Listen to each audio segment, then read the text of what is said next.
Unexplained. Unusual.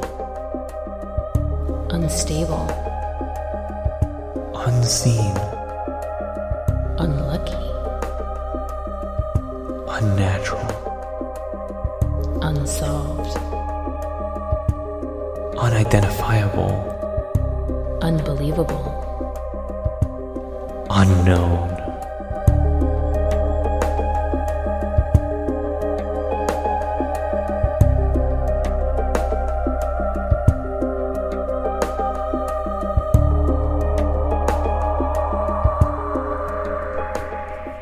Welcome back, everybody, to another episode of the Unknown Podcast. My name is Luis. My name is Naomi. And today we are actually going to be exploring the amazing, basically, triangle of just horrors and insanity. And honestly, it's one of those really unknown situations. And this is, of course, the Bermuda Triangle. Dun dun dun. So for decades, the Bermuda Triangle has been an area of mystery and intrigue for all. Tales of missing ships, airplanes, and people who have dared to venture inside have left many questions about what this area might be. There are many theories as to why these unexplained disappearances have occurred. Some of the most mystical explanations include alien abductions for human research, aliens abducting humans for research, influence from the lost city of Atlantis, paranormal activity, a mysterious vortex that sucks objects into a black hole. Scientists, however, take a different stance on the mysterious disturbances, owing it to an oceanic flatulence due to methane gases or disruption in geomagnetic lines of flux. And I am extremely familiar with flatulence. Except the word. Yeah, exactly. Flatulence. Whatever the explanation, the ocean holds a lot of intrigue for humans. Us, people. Ever since the beginning of long-distance seafaring, tales of ships disappearing without a trace have become the work of legends as we try to understand how something can simply vanish into thin air without a trace. Dun, dun, dun. Dun dun dun.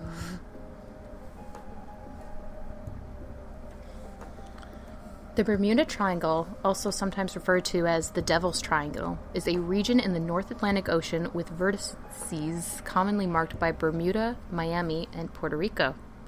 Although the exact coordinates are in dispute, this area is considered the one with the most common mysterious disappearances. And in some of the research, they had people saying that it went out to the coast of Ireland. Really? Yeah, it was really weird. So I think a lot of the times, it's if a ship has disappeared mysteriously, they're trying to throw it into this. But these are the generally agreed upon the actual triangle, because it forms a pretty triangle in the ocean then. So this area is also one of the ones that's most heavily traveled, one of the most heavily traveled shipping lanes in the world.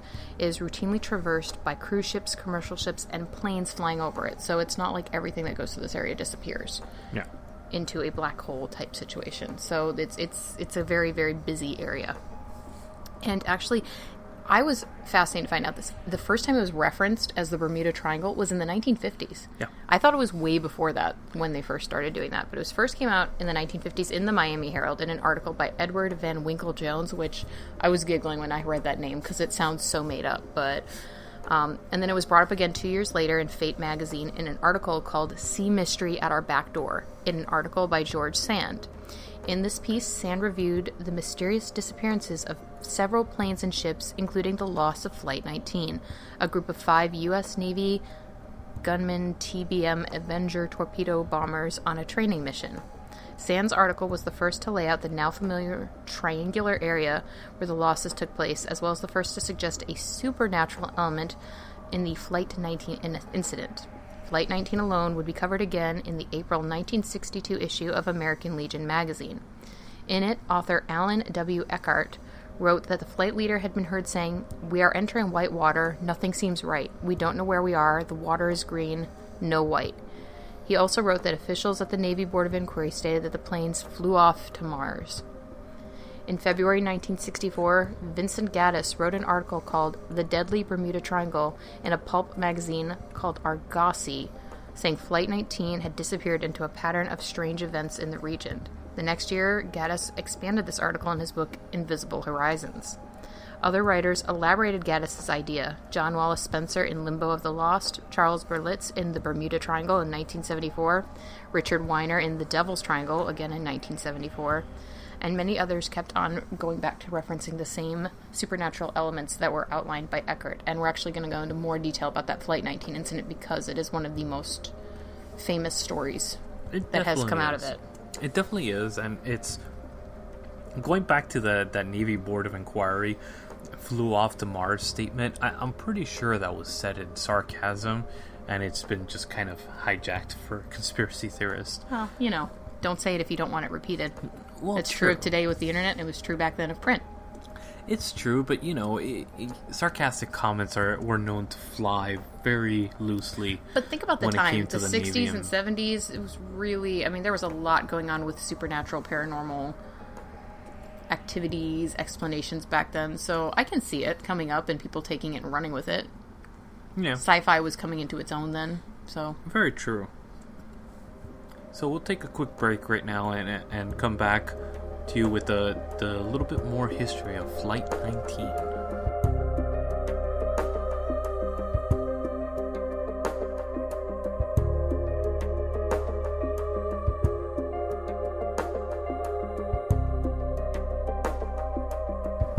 Flight 19 was the designation of a group of 5 General Motors Eastern Aircraft Division TBM Avenger torpedo bombers, that is a long statement, that disappeared over the Bermuda Triangle on December 5th, 1945, after losing contact during a United States Navy overwater navigational training flight from Naval Air Force Station, Fort Lauderdale.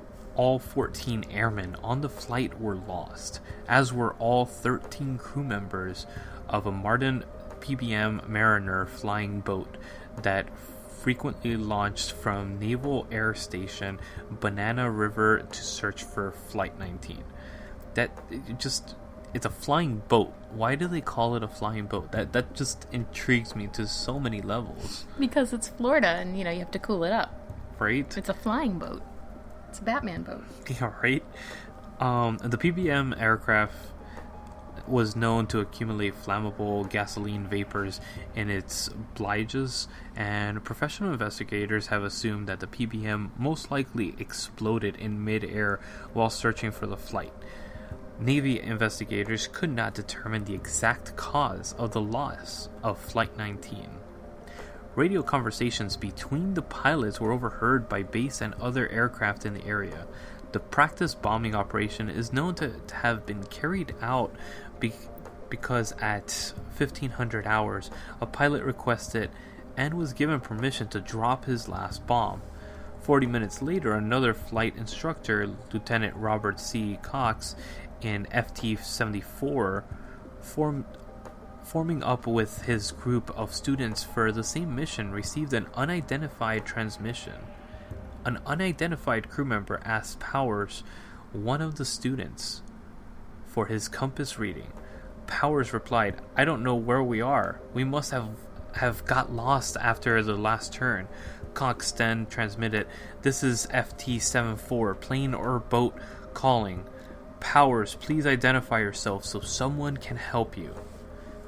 The response after a few moments was a request from the others in the flight for suggestions.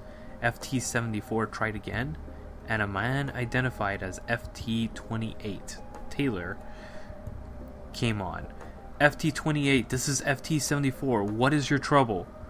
"Both of my compasses are out," Taylor replied, "and I am trying to find Fort Lauderdale, Florida. I am over land, but it's broken, and I'm sure I'm in the Keys, but I don't know how far down, and I don't know how to get to Fort Lauderdale." That's just bad navigation. You just go north. FT-74 informed the NAS that aircraft were lost, then advised Taylor to put the Sun on his port wing and fly north up the coast to Fort Lauderdale. Base operations then asked if the flight leader aircraft was equipped with a standard transmitter, which could be used to triangulate the flight's position. But the message was not acknowledged by FT-28. Instead, at 16:45, FT-28 radioed, "We are heading 030 degrees for 45 minutes, then we will fly north to make sure we are not over the Gulf of Mexico." During this time, no bearings could be made on the flight, and the IFF could not be picked up. Taylor was told to broadcast on 4,805 kilohertz. This order was not acknowledged, so he was asked to switch to 3,000 kilohertz, the search and rescue frequency. Taylor replied, "I can't switch frequencies. I must keep my planes intact." At 16:56, Taylor was asked again to turn his transmitter for YG if he had one. He did not acknowledge, but a few minutes later advised his flight changed course to 90 degrees due east for 10 minutes. About the same time, someone in the flight said, "Damn it, if we could just fly west, we would get home. Head west, damn it." The difference of opinion later led to questions about why the students did not simply head west on their own. It had been explained that this was attributed to military discipline. As the weather deteriorated, radio contact became intermittent, and it was believed that the 5 aircraft by this point were more than 200 nautical miles out to sea east of the Florida Peninsula. Taylor radioed, "We'll fly 270 degrees west until landfall or until running out of gas," and requested a weather check at 17:24. By 1750, several land-based radio stations had triangulated Flight 19's position as being 100 miles... Nautical miles. Radius of 29 degrees north and 79 degrees west. Flight 19 was north of the Bahamas and well off the coast of Central Florida, but nobody transmitted this information on an open, repetitive basis. At 18:04, Taylor radioed to his flight, "Holding 270, we didn't fly far enough east, we might as well just turn around and fly east again." By that time, the weather had deteriorated even more, and the sun had since set. Around 1820, Taylor's last message was received. It has been reported that Taylor's last message was received at 1904 as well. He is heard saying, "All planes close up tight. We'll have to ditch unless landfall. When the first plane drops below 10 gallons, we all go down together." At 21:15, the tanker SS Gaines Mill reported it observed flames from an apparent explosion leaping 100 feet high and burning for 10 minutes at position 28.59 degrees north, 80.25 degrees west. Captain Shauna Stanley reported unsuccessfully searching for survivors through a pool of oil and aviation gasoline. The escort carrier USS Solomons also reported losing radar contact with an aircraft at the same position and time. A 500-page Navy Board of Investigation report published a few months later made several observations. Flight leader Charles C. Taylor had mistakenly believed that the small islands he passed over were the Florida Keys, and that his flight was over the Gulf of Mexico, and that heading northeast would take them to Florida. It was determined that Taylor had passed over the Bahamas as scheduled, and did in fact lead his flight northeast over the Atlantic. The report noted that some subordinate officers did likely know their approximate position as indicated by radio transmissions stating that flying west would result in the mainland. Taylor was not at fault because the compass had stopped working, and the loss of PBM 5 BU number 59225 was attributed to explosion. The report subsequently amended cause unknown by the Navy after Taylor's mother contended that the Navy was unfairly blaming her son for the loss of 5 aircraft and 14 men when the Navy had neither bodies or airplanes as evidence. Had Flight 19 actually been where Taylor believed it to be, the flight would have made landfall with the Florida coastline within 20 minutes, depending on how far down they were. However, a later reconstruction of the incident showed that the islands visible to Taylor were probably the Bahamas, well northeast of the Keys, and that Flight 19 was exactly where it should have been. The Board of Investigation found that because of his belief that he was on the base course toward Florida, Taylor actually guided the flight farther northeast and out to sea. So this is actually fascinating because they were never able to find the wreckage of these flights, ever. And even if the plane hit at full speed in the water, there would have been some form of wreckage. It wouldn't have just disappeared. Not necessarily. Depending on the angle that you hit the water, the plane could go... I mean, we've had incidences of planes, huge commercial aircrafts, landing in the water, and all they can find is the trail of oil, and that's how they track it, so... But those are commercial airlines. These are fighter planes, which actually had thicker metal, where they would not have disintegrated upon impact. Back then, even? Back then, even. I don't know. Even more so back then, because the planes were heavier. Okay. I guess that makes sense. The armor plating and everything at the bottom of the plane is meant to float, even during a wreckage, because that's how they identify if there's a plane that fell down, and that actually has a serial number and a tag number for the fighter pilots. So there was no proof of any of this, and they sent out multiple ships to do search and rescue during that time, and they weren't able to find anything, which just makes it that much more fascinating, because they searched the coordinates and triangulated around that coordinates in a circular pattern to try to find it. I think, if I'm not mistaken, it was about 60 to 70 miles out that they actually searched for that. And the funny thing is that this is, well, not the funniest thing, but it's interesting that this is not the first time something like this has happened. If you recollect, the Amelia Earhart incident that occurred was very similar to this. These are trained fighter pilots, or pilots, that get lost based off of navigational issues. That's true, yeah. They did note that in hers, that they had some issues, and it was navigational probably more than anything else. So Exactly, and that's very fascinating to see, because she was actually flying over the opposite side of the world, and it's actually known as the Devil's Triangle in that area. So she was flying over the equivalent of the Bermuda Triangle in the Pacific Ocean when the exact same situation occurred. Yeah. They couldn't find the island. She couldn't find the island. She couldn't find the place where she was intended to land. And these are not just amateurs that don't know where land is.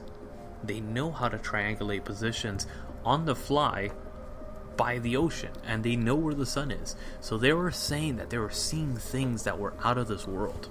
So where did they go? How, where did they peek into a different reality? Did they move into a different reality, and maybe they came back, or they didn't, and they were coming out in and out of that reality in that little bubble, right? So it's very fascinating. The next case is actually the Douglas DC-3. On December 28th, 1948, a Douglas DC aircraft, number NC16002, disappeared while on a flight from San Juan, Puerto Rico to Miami, Florida. No trace of the aircraft or the 32 people on board were ever found. From the documentation compiled by the Civil Aeronautics, I'm so sorry, I cannot say that, board investigation, a possible key to the plane's disappearance was found, but barely touched upon by the Triangle's writers. The plane's batteries were inspected and found to be low on charge, but ordered back into the plane without a recharge by the pilot while in San Juan. Whether or not this led to complete electronic failure was never to be known. However, since piston-engined aircraft rely upon magnetos to provide electronic power and spark to their cylinders rather than batteries, this theory has been considered unlikely. Another case is Star Tiger and Star Ariel. The Avro Tudor 4 passenger aircraft Star Tiger and Star Ariel disappeared without a trace en route to Bermuda and Jamaica, respectively. Star Tiger was lost on January 30th, 1948, on flight from Azores to Bermuda. Star Ariel was lost on January 17th, 1949, on a flight from Bermuda to Kingston, Jamaica. Neither aircraft gave out a distress call. In fact, their last messages were routine, and both had calm weather flying. The Civil Air Ministry later issued a press release regarding the Star Tiger incident. The statement concluded, in closing, this report it may truly be said no more baffling problem has ever been presented for investigation. In the complete absence of any reliable evidence as to either nature or cause of the accident of Star Tiger, the court has not been able to do more than suggest possibilities, none of which reaches even a level even of probability. Into all activities which involve the cooperation of man and machine, two elements enter into a very diverse character. There is an incalculable element of the human equation dependent upon imperfectly known factors, and there is a mechanical element subject to quite different laws. A breakdown may occur either separately or in both in conjunction, or some external cause may overwhelm both man and machine. What happened in this case will never be known, and the fate of the Star Tiger must remain an unsolved mystery. And it's fascinating because I think one of the biggest patterns and the most distressing pattern about all these occurrences is actually that it happens in the wintertime. This is not even during hurricane season or any kind of real inclement weather that normally happens in the tropics. Now, obviously, we live in Florida, so we understand that. I was born and raised in Miami. So this kind of inclement weather and all that stuff, it doesn't happen really during the wintertime. And it doesn't happen suddenly. I mean, they know that it's coming. Maybe not back then as much, but you know a hurricane's coming. A trained pilot hopefully wouldn't fly right into the eye of a hurricane and vanish into nothing. In these cases, they're not reporting that it was horrible weather out. In a lot of these cases where you have these mysterious flights, that's why they can't really attribute it to a known cause, because the weather wasn't a factor in it. So exactly, and even if it wasn't reported, it's very unlikely that there's major weather disturbances at this point. So even chalking it up to weather disturbances or anything like that, I don't think that's likely the case on these situations, because they all happen between November and February. And some in March, and I think the latest one that we have closest towards hurricane season is in May. Yep. And that's not even major hurricane season either. Right. So yeah. It's incredible. The next one is the SS Marine Sulphur Queen. The SS Sulphur Queen, a T2 tanker converted from oil to sulfur carrier, was last heard from on February 4th, 1963, with a crew of 39 near the Florida Keys. The Marine Sulphur Queen was the first vessel mentioned in Vincent Gaddis' 1964 magazine article, but he left it as having sailed into the unknown, despite the Coast Guard's report, which not only documented the ship's badly maintained history, but declared that it was an unseaworthy vessel that should never have gone out to sea. The USS Scorpion, a nuclear-powered submarine. USS Scorpion was lost on May 26, 1968, south of the Azores, while in transit home to Norfolk, Virginia, which we just recently talked about with the Philadelphia experiment. That's actually where it reappeared. After a 6-month deployment, the Scorpion has been picked up by numerous writers, including Berlitz, Spencer, and Thomas Jeffrey, as a triangle victim over the years. The U.S. Navy believes that a malfunctioning torpedo contributed to her loss, while others theorize that it was destroyed by Russians in a secret confrontation. Now, what makes it fascinating about that is that this is a nuclear-powered submarine. Because one of the biggest things that we have been attributing a lot to any type of alien presence on Earth or alternate dimensions or anything like that is the invention of nuclear power and using that as a tool to create energy. But also, we don't know the repercussions of nuclear energy, to be honest.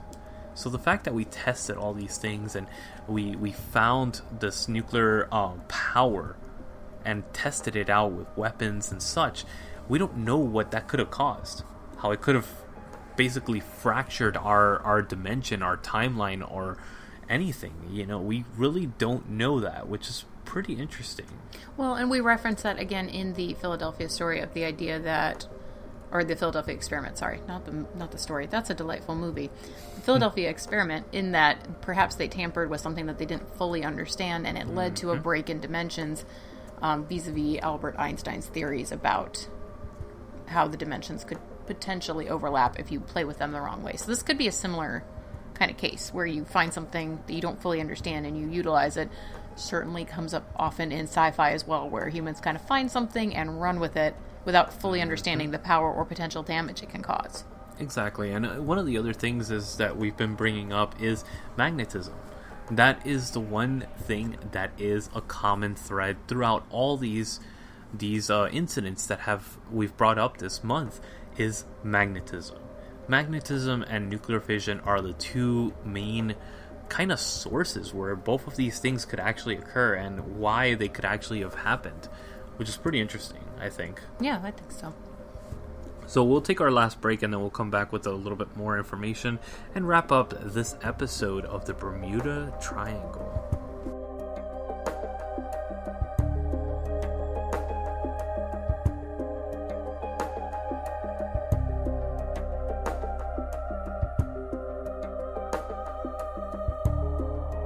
So we're back, and we are discussing the Bermuda Triangle today, and we just covered a few of the most famous cases of disappearances in the Triangle, but there are a lot more that we did not cover. So if it's an area that you're fascinated with, I recommend just checking it out. There are a lot of different cases about individual ships and things like that that did disappear during that time. So this was not an all-inclusive list that we went over. We went over high points, and these were mainly around military vessels, and I think that's because there's the most documentation regarding last known coordinates, because when you have someone who's as you said, an experienced person, captain, pilot, going off into these areas, you can more attribute it to failure or lack of knowledge rather than what you would assume would be trained Navy and military personnel, that they should have a way of dealing with this. So if you're interested in that, check out some more of the cases. But now we want to go into the other side, because playing devil's advocate, devil's triangle, devil's advocate, as much as there are people that believe in the myth of the Bermuda Triangle and that it's some kind of mysterious element leading to these disappearances, there are equally a number of people that say it can be chalked up to natural causes. So one of the biggest people that critiques these theories is Larry, I'm going to say Kush? Kush. And he talks about the fact that many of the claims of these writers, and you got to remember the time. It's not a time of the internet. They're relying on the information they have. Research is much more of a methodical, but it's harder to do. You're looking at books, you're looking at stories, you're looking at a lot of hearsay as well, because usually the people who witnessed it are not the people who are writing about it, and there's less of an availability of people to track it down. So he was saying that most of the accounts had a lot of inaccuracies in it.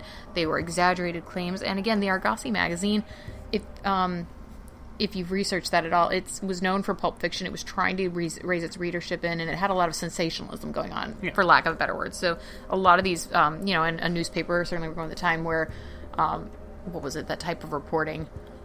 Ooh, that's going to bother me now, but it's where they were exaggerating everything, and that was what they did. So, take it all. Exploitative. Yeah, take it all with a grain of salt. But he was one of the ones that, like I said, he was one of the biggest proponents that these are just ridiculous reports that are not true. He noted cases where pertinent information went unreported, such as the disappearance of a round-the-world yachtsman Donald Crowhurst, which Berlitz had presented as a mystery despite clear evidence to the contrary. Another example was an ore carrier that Berlitz had said was lost without a trace for 3 days when it had been lost out of port in a different area completely. So he was just making information up to sensationalize that it got lost here. And he also argued that a large percent of incidents that sparked allegations of the Triangle's mysterious element actually occurred well outside of it. Often his research was simple. He reviewed period newspapers of the dates of reported incidents and find that they were often on different dates entirely. Or there was unusual weather. Like we said, they don't mention these in any of these reports. They don't reference the weather. He said when you cross-reference it, you can see there was weather disturbances that day. In some cases. So, again, but you have to take both sides with a grain of salt. He's looking for information to back his opinion that it's incorrect. So he might not be looking at everything that suggests that there is a mystery, because that's what you do when you're doing research. You look for, I know when I do research, I look for an article that proves my point. I don't look at the 20 that don't. So he concluded, though, these were his main conclusions of why the Bermuda Triangle is simply science and nothing more. He said that the number of ships and aircraft reported missing were not significantly greater in proportion than any other part of the ocean, which is a big deal. If it's not. I mean, the ocean is a really big place. I think it's the concentration in this area, but again, it's a heavily used area, so you have to think there'd be more there are going to be more accidents on a major highway than there are on a rural country road, just through the amount of cars that are passing through it. The area is frequented by tropical cyclones, as we referenced earlier. It is right outside of Florida. It is a heavy area for bad weather. Even in the best circumstances, you can see a lot of severe storms running through that area, especially funneling between those islands. Yes, definitely. Furthermore, he said that other writers would often fail to mention these things or any other conditions which might have impacted what was going on that day, and that the number was exaggerated. Boats' disappearances, sometimes they would reference that it disappeared, but they wouldn't reference that it was found later on. Mm-hmm. Or there is evidence that it came back. So, and then he also said that some never actually happened, where there were witnesses they claimed, but then they were like, there was no one there that day. So there are a lot of reasons where he's saying there's inconsistencies between it. And in 2013, there was a study done by the Worldwide Fund for Nature and identified the 10 most dangerous waters in the world. The Bermuda Triangle was not on the list. But, again, what did they use as their gauge for dangerous waters, Exactly. So, like I said, it's important, just take everything with a grain of salt. Now, despite the research to the contrary, there have been many other explanations as to why the Bermuda Triangle is a deadly zone that needs to be avoided. This is the fun part. This is why is it potentially more than meets the eye. Yes. And one of my favorite stories, and one of my favorite... I call it a fable because we haven't been able to prove it or find evidence thereof, is the lost city of Atlantis. Before you talk about this, I found that really interesting that there was a connection between it because they are in disparate areas of the world when you're talking about it. Well, the only thing is that was brought up in the books that actually referenced the story of Atlantis was that it was on the other side of the Strait of Gibraltar. So that's a wide area, and that's the Atlantic Ocean completely in its entirety. It is, but I believe there were some references in older books by philosophers, things like that, and they referenced having seen Atlantis, and they were nowhere near this area at that time. So, but they also had Atlantis that was an island that was floating in the middle of the ocean, but it wasn't connected to the ground. So that makes it even more fascinating. Was it an island that was inhabited by aliens or such? Or was it just an ancient civilization that their technology was that much more advanced than the others that it seemed like alien technology? So, as you can tell, this is a passion point for Mr. Lewis, and so stay tuned for a future episode dedicated to the city of Atlantis. But let's talk about how it relates to the Bermuda Triangle, potentially. Yes. So, the Triangle writers have used a number of supernatural concepts to explain the events. One explanation pins the blame on the leftover technology from the mystical lost continent of Atlantis. Sometimes connected to the Atlantis story is the submerged rock formation known as the Bimini Road, off the island of Bimini in the Bahamas, which is in the triangle by some definitions. Followers of the purported psychic Edgar Cayce take his prediction that evidence of Atlantis would be found in 1968, as referenced in the discovery of the Bimini Road. Believers describe the formation as a road wall and other structures, but the Bimini Road is of natural origins, according to the sources that we reviewed. It's very fascinating because the Bimini Road is one of three major kind of structures that are up in dispute currently. There's actually another structure right off the coast of Japan that has the same kind of structure and everything. And the interesting part of the Bimini Road, which I have had the pleasure of actually seeing it in person, and it is ominous because that does not look like a natural formation. It looks like something in the ruins of Chichen Itza or Machu Picchu, any of these ruins. It looks exactly like those stone structures in those cities. And they dated those stones and the stones around it, and those stones are not from that area. That's interesting. I mean, depending on the research, you're always going to find stuff that backs it up one way or another. And there's a lot of weird stuff that looks very man-made, and it's actually a natural formation. So I think you go either way on it. Obviously, you believe one way. Some people believe others, but, there are a lot of weird things out there that do look very, very much man-made, and they were completely natural. Or maybe they were modified by men. Well, built upon by men. Put it this way, it has basically how we have our current roads, that it has like an elevated stone on either side.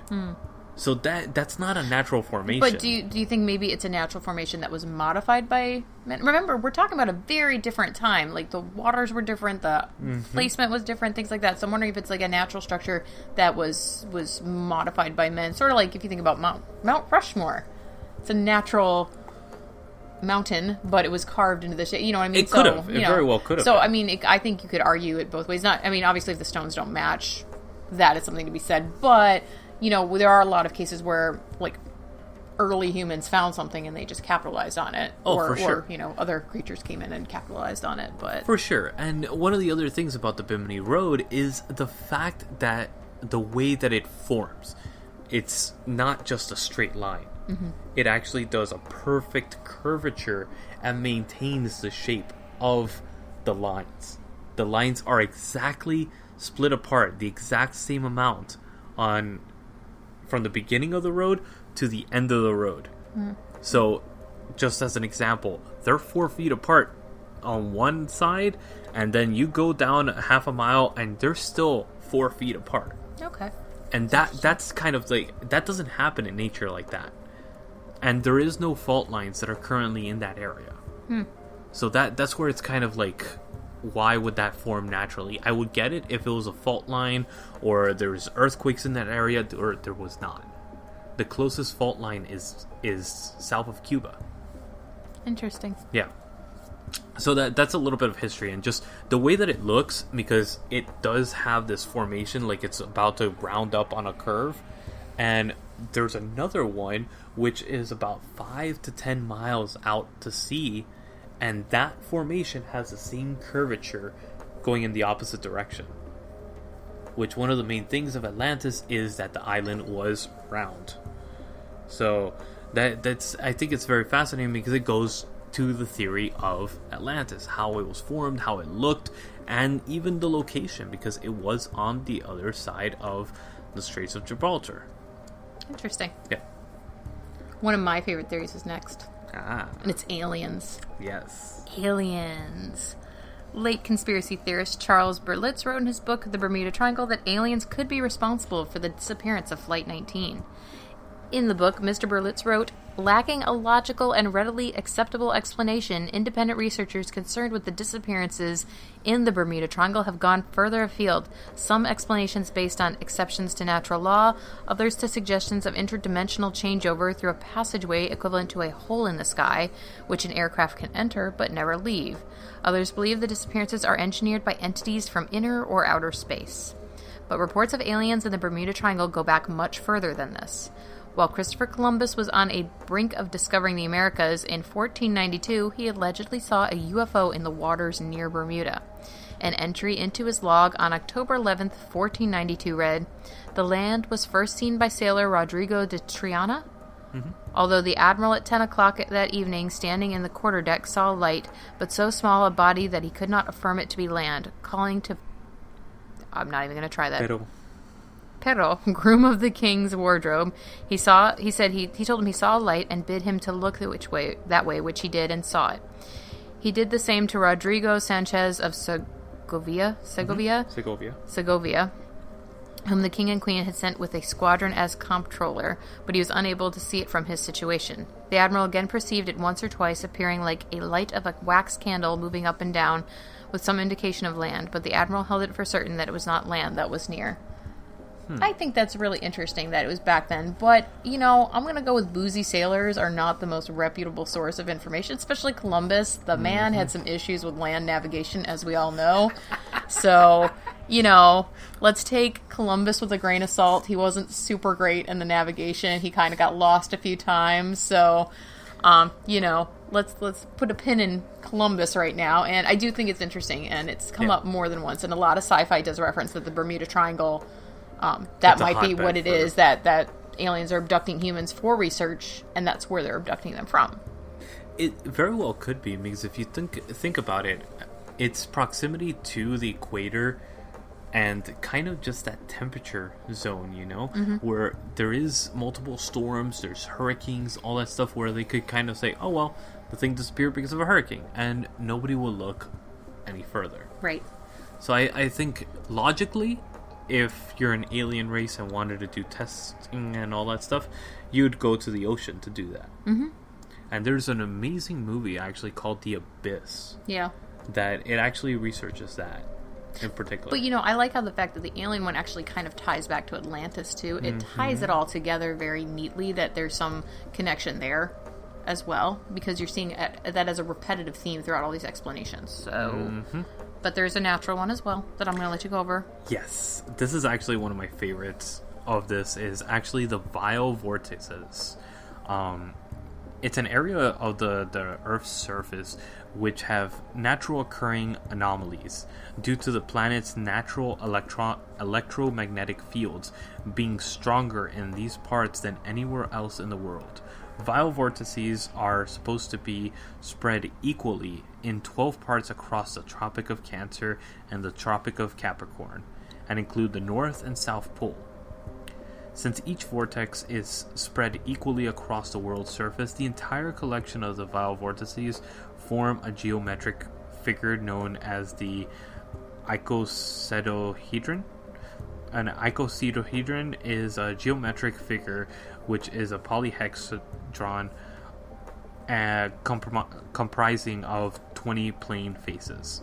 The main reason each vortex of these 12 vortices is called vile, because they cause events which hamper the routine course of one's life, and thereby forcing the affected party to check out alternative measures, which are not as feasible as one would want to be. The most famous of the 12 vile vortices is the Bermuda Triangle. It is known fact that the Bermuda Triangle contains a vortex made of strong electromagnetic fields, which sucks all aircrafts passing through the aerial route in the Atlantic Ocean. Another well-known vortex which is equally vile, is the South Atlantic anomaly, which occurs near the coast of Brazil in the South American continent. The allure of the vile vortices is therefore increased by leaps and bounds because of the fact that many places in the surface of the earth are bound by the traits of being vile as the act of nature. Additionally, the fact that the lack of adequate knowledge about most of the vile vortices make people misconstrue and misinterpret a simple, natural occurring scientific anomaly into something far more vile and volatile. So, the interesting part about this, there's another actual vile vortex that's actually considered and is called the Brown Mountain Lights, and that's actually in the Appalachian Mountains, and it's very fascinating because there's this light that hovers over the mountain range and can be seen on both sides of the Appalachian Mountains and from very far distances, and it only happens in certain times in the moon cycle. And it's actually because of the electromagnetic pull from the mountain range and the moon. So when the moon hits a certain point, they interfere with the mountain range's electromagnetic pull. Oh, that's really interesting. Yeah. And it's actually the same thing with the Aurora Borealis that actually causes the fact that it captures the sun's what are they called? The emissions from the corona of the sun actually get captured in there because of the moon's magnetic pull to the North Pole. Oh, wow.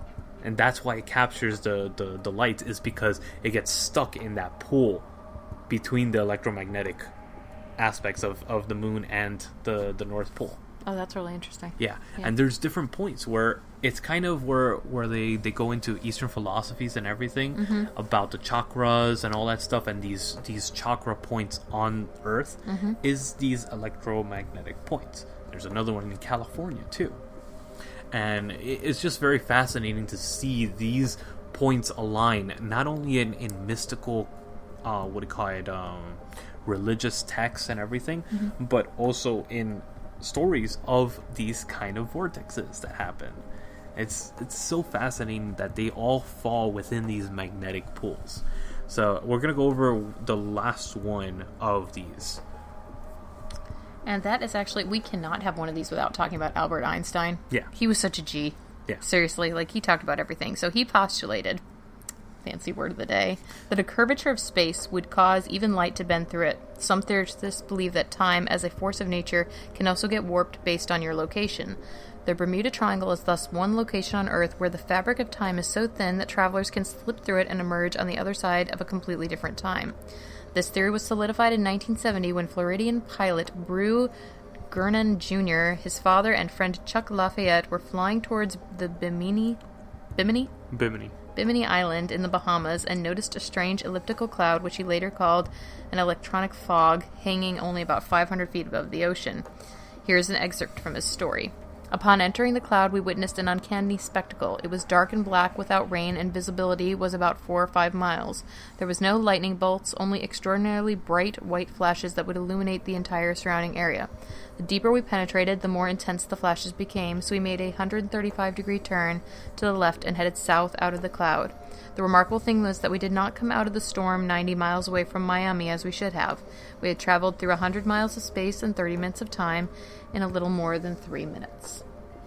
And that actually, there's multiple cases that actually state the same exact thing. That there was folds in time, or also one of the other things, and goes back to one of our other theories, is that alien abductions have time loss as one of the major symptoms of abductions. See, what I think is interesting about this one is that it's like we've referenced in earlier cases where they kind of went in, but then they were able to back out again. And we've referenced that in a couple of different ones where someone maybe if they like go halfway in but they come back out again, they're not fully pulled in to this different time space thing. So but they all have that time loss as they do have that time loss as well, but it's also where it's like it's kind of where they should be but not quite. So that's an interesting one. So one of the other things is obvious compass variations. Compass problems are one of the most cited phrases in many triangle incidents. While some have theorized that the unusual magnetic anomalies may exist in the area, some anomalies have not been found. Such anomalies have not been found. Compasses have natural magnetic variations in relation to the magnetic poles, a fact which navigators have known for centuries. Magnetic north and geographic north are exactly the same, only for a small number of places.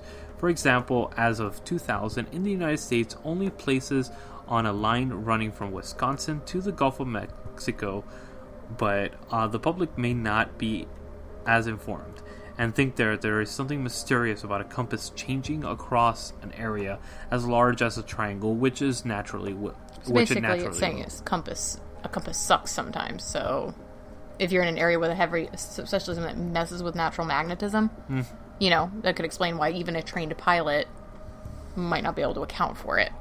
Which actually came up in Amelia Earhart as well. But you cannot take away the fact that this might just be as simple as human error.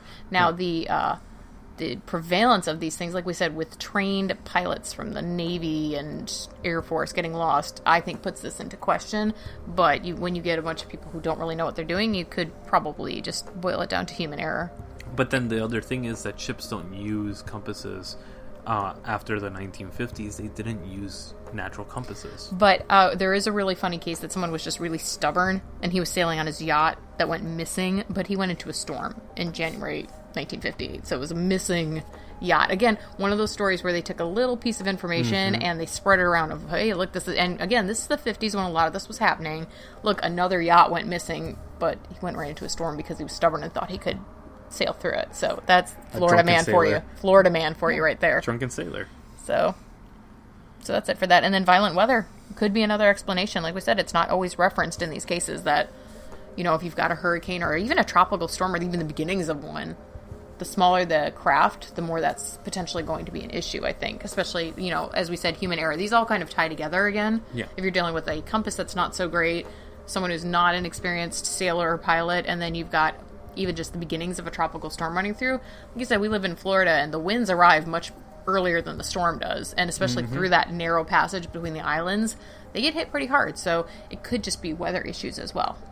But that's a lot. That's a lot of storms to attribute to all those disappearances. It really is. And one of the other things that I think we want to cover on this is just the fact that magnetism plays such a big part. And we're going to hit over the head with this because honestly, I find it one of the most fascinating sciences is magnetic science, because it has so many different effects on our everyday life, honestly. And one of the cool things, and one of my favorite novels of all time, is actually The Mysterious Island, which, if you've ever seen Lost, or there's a few other movies that have kind of similar concepts. It's basically an island that the magnetic pool, the magnetism, is actually so strong that it causes natural weird occurrences. And even time lapse, it causes all these weird situations where clouds could appear randomly because of interactions with the magnetic pools. It actually could. There's cases of an island that actually half of the island disappeared suddenly during a storm because the water was hitting it so hard because the gravity actually, I think it was 250 fold times the normal gravity during that time frame. So the water was so impactful that it deteriorated the rock like if it had been almost 500-600 years. See, what I think is interesting about this is it's something that impacts you it's like gravity, magnetism. It's something you can feel, quote unquote. I'm quote unquoting like people can see that, quote unquote, something you can feel but you can't see, and it's hard to really conceptualize something that has such an impact on you and your surroundings, but you can't see it, and you can't really feel magnetism in that way, not in the way that we're talking about. The earth can feel it. We can feel, we can get messed up by it, but you don't feel like a magnet to a fridge, you know what I mean? Like, it's not that same kind of effect. So that to me is interesting, and I think it adds to the allure of that area, because even if it's something naturally occurring, it's something we basically don't understand fully. And so I want to ask you, point blank, which theory do you think do you subscribe to with the Bermuda Triangle? He's a Miami boy, so he's back in his backyard. I think honestly that it's attributed to alternate dimensions, and alternate dimensions corresponds mostly with alien abductions as well. I think that goes hand in hand. Alien abductions and alternate dimensions, I think that goes one-on-one. I don't think that we've been visited by aliens from other planets. I think we've been visited by a species in another dimension on our planet. That's interesting. And I think that those cases of alien abduction where they have that sudden flash of light is them falling into an alternate dimension and moving into that, and that's why they experience the exact same thing when they land back. That's pretty cool, actually. And then the time loss, everything kind of corresponds, it matches, it all fits in perfectly. But how about yourself? I do believe mostly that it's attributed to aliens or some kind of supernatural activity that we don't understand necessarily. I do think that they fall into almost like a black hole. Is the ones that disappeared and came back, I think that they fell into a black hole, and maybe they reemerged, similar to our case that we covered, the man from Tord. They arrive in another version of Earth. So maybe they don't even really realize that something happened. I think that a lot of the people that go missing, especially in good conditions, maybe didn't realize what was happening, and they just reemerged somewhere else, and they went fully into it. Like we covered the Stone Forest, where a woman went halfway in to another dimension and then got pulled out, and it messed up half her body. She wasn't able to move for the rest of her life, but only in the half that went into another dimension.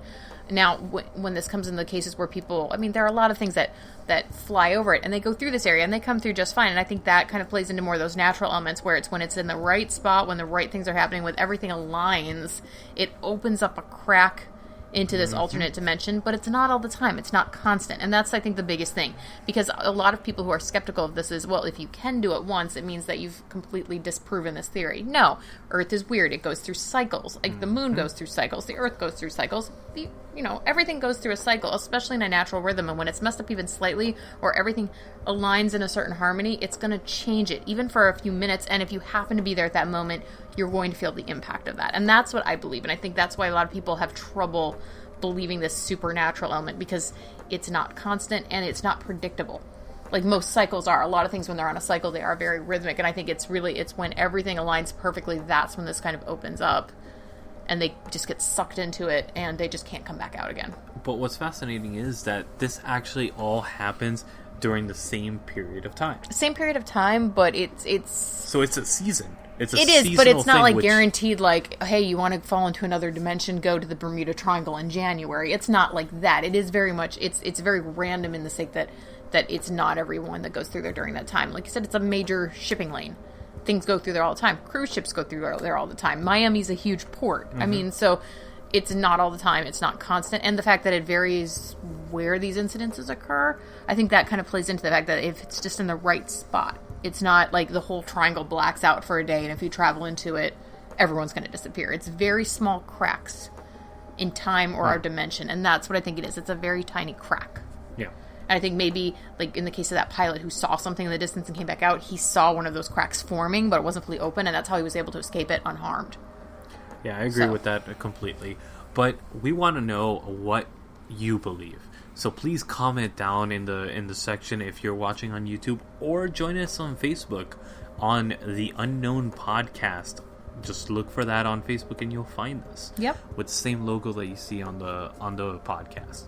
Please let us know what you think. We post a thread every single week with the actual episode, and we want to hear your opinions, your conversations, what you think actually could have occurred in this unknown phenomenon. And what do you want to hear about? What unknown mystery do you want us to cover? Yes, please let us know, because we want to cover some amazing stories next. So, this is the Bermuda Triangle and its mysteries. My name is Luis. My name is Naomi. And we are the Unknown Podcast. Dun dun dun.